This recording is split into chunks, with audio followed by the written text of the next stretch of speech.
Hello everyone. वो दोनों बहुत ही ज़्यादा करीब आ गए थे जिससे दोनों ही अनकंफर्टेबल होकर पीछे हट जाते हैं। इवन वाव का हाथ किसी चीज़ पर लगता है जिससे दोनों ही गायब होकर एक सीक्रेट रूम में पहुंच गए थे। इनवाव कहती है ये हम कहाँ आ गए हैं और ये कौन सा रूम है। फिर दोनों मिलकर उस रूम को एक्सप्लोर करते हैं। इनवाव को वहाँ पर एक ओबीडियंट साइन वाला ताबीज मिलता है तो उसे उठाकर सोचती है कि मैं इसके जरिए से अपने पापा से अपनी मॉम की मौत का सच पता कर सकती हूँ, इसलिए उसे अपने पास ही रख लेती है। वहाँ पर उसके सारे फैमिली मेंबर्स के मेमोरियल रखे हुए थे जिन्हें देखकर वो थोड़ा हैरान होती है कि ऐसी सीक्रेट जगह पर कोई मेमोरियल कैसे रख सकता है। वहाँ पर एक औरत की पेंटिंग भी रखी गई थी। ये उसकी मॉम की पेंटिंग है जिसे देखकर वो बहुत ही ज़्यादा खुश हो जाती है और चंग्यान को बताने लगती है कि देखो ये मेरी मॉम है, ये खूबसूरत है ना।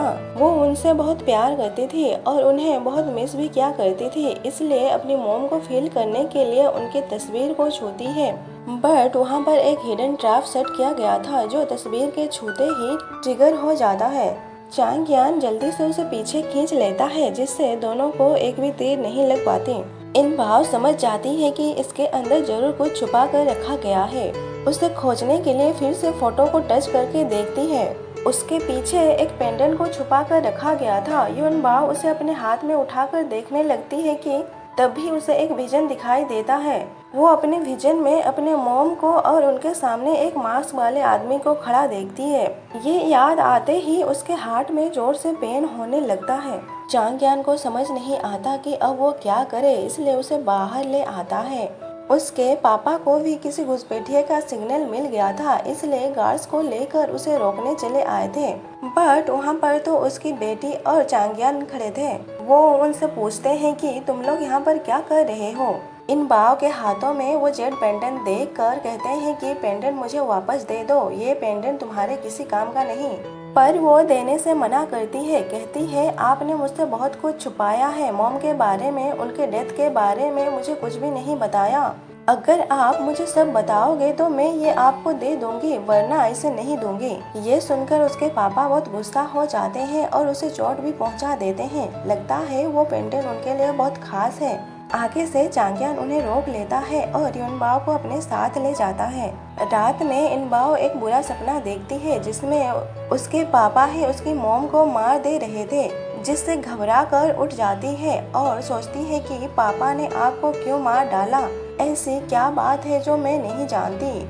इधर उसके पापा भी अपनी वाइफ को याद करते हुए कहते हैं कि मैंने तुमसे प्रॉमिस किया था कि इनवाव का अच्छे से ख्याल रखूंगा, उस पर इतने दिनों तक तुम्हारी सारी सच्चाई को मैंने उससे छुपा कर रखा है, बट वो बहुत टेम्पर्ड गर्ल है। मुझे डर है कि कहीं बहुत जल्दी ही उसके सामने ये सारी सच्चाई ना आ जाए। अगले दिन इनवाव अपनी मॉम की याद में डम्पलिंग्स बना रही थी। चांग्यान बाहर से उसे देखता है। वो जानता था कि इनवाव परेशान है, कुछ ऐसी बातें हैं जो वो किसी से शेयर नहीं कर पाती।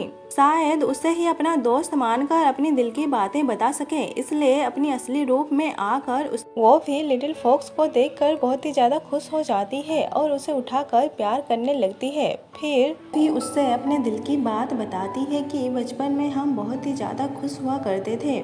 मेरी मॉम हमारे लिए डम्पलिंग बनाया करती थी, मैं और पापा इसके लिए आपस में लड़ाई किया करते थे, बट अभी तो सब कुछ बदल गया है। अब तो वो मुझे कुछ भी नहीं बताते।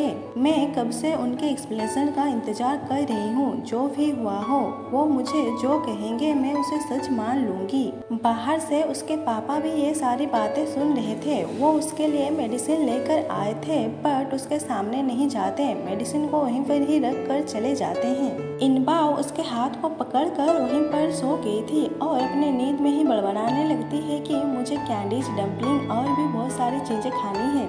चांग्यान उसकी डिमांड सुनता है और ये सारी चीजें खरीदने के लिए मार्केट चला जाता है। पीछे से सुओ आकर उसे जगाता है। वो उठकर देखती है कि लिटिल फॉक्स तो वहाँ पर नहीं है, इसलिए परेशान होकर उसे इधर उधर ढूंढने लगती है, पर वो तो चला गया था। ये देखकर वो थोड़ा सैड हो जाती है। सुओ उसकी चोट पर मेडिसिन लगाता है और उसका ख्याल रखने लगता है। चांग्यान भी मार्केट से उसके लिए सारी चीजें लेकर खुशी खुशी उसके पास जाने लगता है, पर उन दोनों को साथ में ऐसे खुश देखकर उसे बिल्कुल भी अच्छा नहीं लगता और वो सारी चीजें लेकर अपनी फ्रेंड को दे देता है।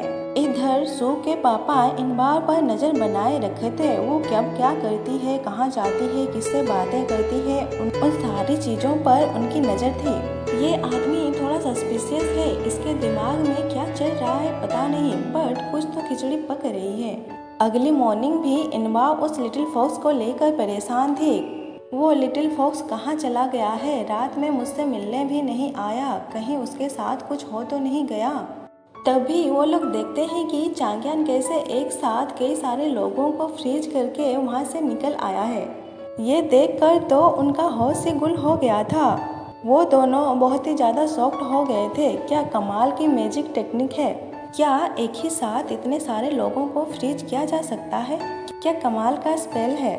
इनबार सोचती है कि अगर ये स्पेल मुझे भी आ जाए तो कितना अच्छा होगा, मैं भी डाउनहिल जा पाऊंगी।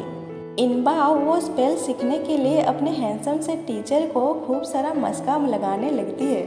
आप ही तो हो जो मुझसे इतना प्यार करते हो, मुझे इतना सब कुछ सिखाते हो, आज मैं कुछ अच्छा सा सीखना चाहती हूँ। वो कहता है बताओ तुम क्या सीखना चाहती हो। वो बताती है अभी आपने जो उन लोगों के साथ फ्रीजिंग टेक्निक का इस्तेमाल किया था, मुझे वही सीखना है।